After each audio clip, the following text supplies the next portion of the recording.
ایران نے امریکی حملوں کو آبنہ ہرمز کی مکمل بحالی میں رکاوٹ قرار دیتے ہوئے واشنگٹن سے مفاہمتی یادداشت کی پاسداری کرنے کا مطالبہ کر دیا۔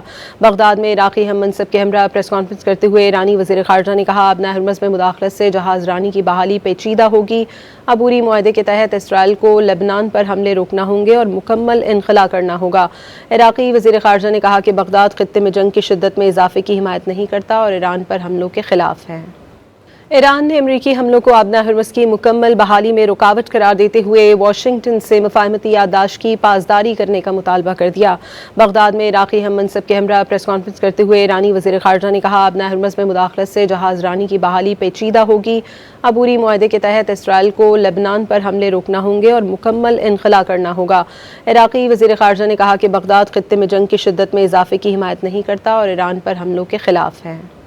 ایران نے امریکی حملوں کو آبنہ ہرمز کی مکمل بحالی میں رکاوٹ قرار دیتے ہوئے واشنگٹن سے مفاہمتی یادداشت کی پاسداری کرنے کا مطالبہ کر دیا۔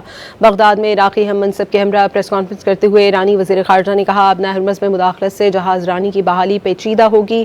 عبوری معاہدے کے تحت اسرائیل کو لبنان پر حملے روکنا ہوں گے اور مکمل انخلا کرنا ہوگا۔ عراقی وزیر خارجہ نے کہا کہ بغداد خطے میں جنگ کی شدت میں اضافے کی حمایت نہیں کرتا اور ایران پر حملوں کے خلاف ہے۔